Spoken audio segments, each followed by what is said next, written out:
लेकिन इस पूरे मामले पर देखिए गोविंद सिंह डोटासरा का क्या कुछ कहना है, वो भी अपने दर्शकों को सुना देते हैं।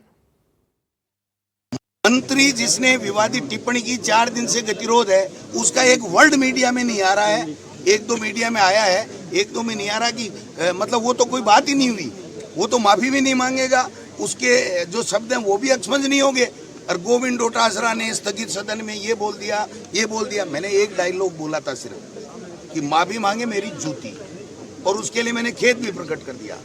मैं आज भी खेद प्रकट करता हूँ मीडिया के सामने कि आक्रोश में मुझे स्थगित सदन में भी वो बात नहीं करनी चाहिए, तो खेद प्रकट है। लेकिन ये कोई बात होती है क्या कि मंत्री ने असंसदीय अमर्यादित भाषा का इस्तेमाल हमारी पूर्व प्रधानमंत्री के लिए, वो आज भी स्टैंड है सदन के अंदर, और वो ये चाहते हैं कि आ जाओ और माफी मांग लो, बैठ जाओ, और साइंस के विद्यार्थी की तरह प्रैक्टिकल में फेल कर देंगे अगर सामने खड़ा हो गया गुरु के लिए।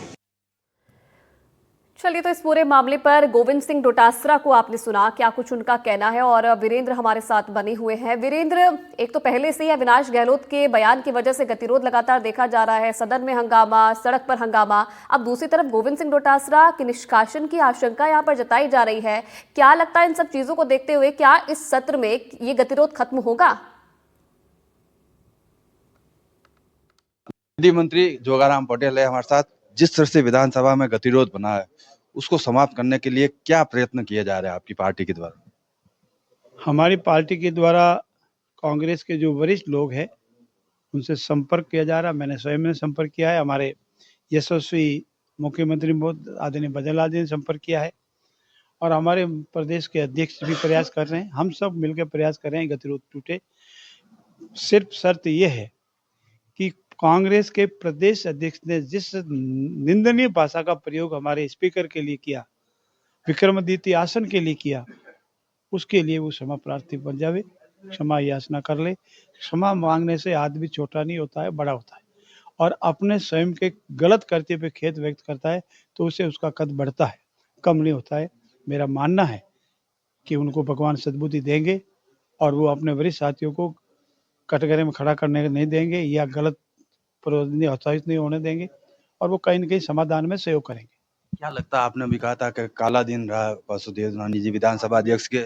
आज मैं पुनः दोहराता हूं कि कांग्रेस के प्रदेश अध्यक्ष के इस निंदनीय शब्दों के कारण कांग्रेस के लिए हमेशा हमेशा विधानसभा का ये कक्ष काला दिन के रूप में माना जाएगा। जब जब भी जो भी साथी विधानसभा में जाएगा, वो दीवारें गूंज गूंज करके बोल बोल के कहेगी कि कांग्रेस के प्रदेश अध्यक्ष ने विक्रमादित्य के आसन के लिए इन शब्दों का प्रयोग किया, जिन शब्दों का प्रयोग मैं अपने मुंह से नहीं कर सकता। ऐसी स्थिति में ये शब्द मिटने वाले नहीं है। ये शब्द मीडिया में हो, सोशल मीडिया में हो, प्रिंट मीडिया में हो, ये सब रिकॉर्ड हो गए हैं। पूरे हिंदुस्तान की जनता इस पे थू थू कर रही है कि क्या किसी आसन के लिए, वो आसन किसी राजनीतिक दल का नहीं होता है, उस आसन में बैठने वाला व्यक्ति किसी राजनीतिक दल का नहीं होता है, वो सम्मानीय व्यक्ति होता है। और जब उसके प्रति इतनी निंदनीय भाषा का प्रयोग किया तो उनका दर्द आंसुओं के जरिए झलका है। आखिरी सवाल, तो अब प्रदेश अध्यक्ष को लेकर बीजेपी की और हाउस की किस तरह की रणनीति रहेगी? क्या लंबे समय के लिए उनका निलंबन बढ़ाया जाएगा या क्या किया जाएगा? देखिए, हमारा प्रयास ये होगा कि किसी न किसी रूप से गतिरोध टूटे, बस शर्त है कि वो अपने निंदनीय कार्य के लिए क्षमा याचना करे, और वो अपनी हठधर्मिता से बात हुई तो फिर हम बैठ के निर्णय, जो भी सख्त निर्णय होंगे उसको लेने में भी नहीं झिझकाएंगे। धन्यवाद। जोधपुर से एनडीटीवी के लिए अरुण हर्ष की रिपोर्ट। चलिए, तो मेरे दोनों सहयोगी इस वक्त हमारे साथ बने हुए हैं और वीरेंद्र से सवाल भी मैंने पूछा था क्योंकि जोगाराम पटेल की बात भी सुननी जरूरी थी कि उनका क्या कुछ कहना है इस पूरे मामले पर। अब वीरेंद्र, वही सवाल मेरा आपसे रहेगा कि भाई गतिरोध तो हम लगातार देख रहे हैं, अविनाश गहलोत के मुद्दे पर लगातार सड़क से लेकर सदन तक हंगामा हो रहा है। अब गोविंद सिंह डोटासरा के निष्कासन की बात सामने आ रही है, आशंका जताई जा रही है, तो क्या कुछ लग रहा है कि इस सत्र में ये गतिरोध खत्म होगा या फिर आगे भी जो हंगामा है ऐसे ही होता रहेगा?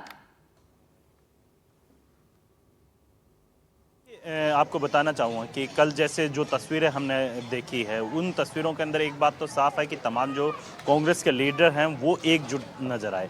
इसके अंदर आप देखिए कि अशोक गहलोत तो हैं, वो यहाँ पहुँचते हैं, फिर बाद में सचिन पायलट हैं वो भी यहाँ पहुँचते हैं, और इसके बाद जो नेता प्रतिपक्ष टीकाराम जूली और गोविंद सिंह डोटासरा समेत कई जो नेता हैं वो एकजुट होते हुए दिखाई दिए। लेकिन सबसे बड़ी बात यह है कि जिस तरीके से ये आरोप प्रत्यारोप का जो कह सकते हैं दौर चल रहा है, उस दौर को किस तरीके से समाप्त करना है, ये बीजेपी के लिए सबसे बड़ी चुनौती है। क्योंकि इसके अंदर आपने देखा होगा कि जोगाराम पटेल ने जिस तरीके से अपने बयानों के अंदर कहा कि दादी शब्द का यूज करना कोई जो कह सकते हैं कि असंसदीय शब्द नहीं है, लेकिन जिस तरीके से जिस व्यंग्य में जो अविनाश गहलोत के द्वारा जो किया गया है उसका लगातार गोविंद सिंह डोटासरा है वो विरोध करते हुए दिखाई दे रहे हैं। लेकिन सबसे बड़ी बात यह है कि इस पूरे घटनाक्रम के अंदर आप देखते हैं तो जो पूरा घटनाक्रम हुआ और फिर बाद में ऑफ द रिकॉर्ड जब गोविंद सिंह डोटासरा ने इस पूरे घटनाक्रम के बारे में जो शब्दों का चयन किया और उन शब्दों का उच्चारण किया गया, और जब जो विधानसभा अध्यक्ष को जब इसकी सूचना मिलती है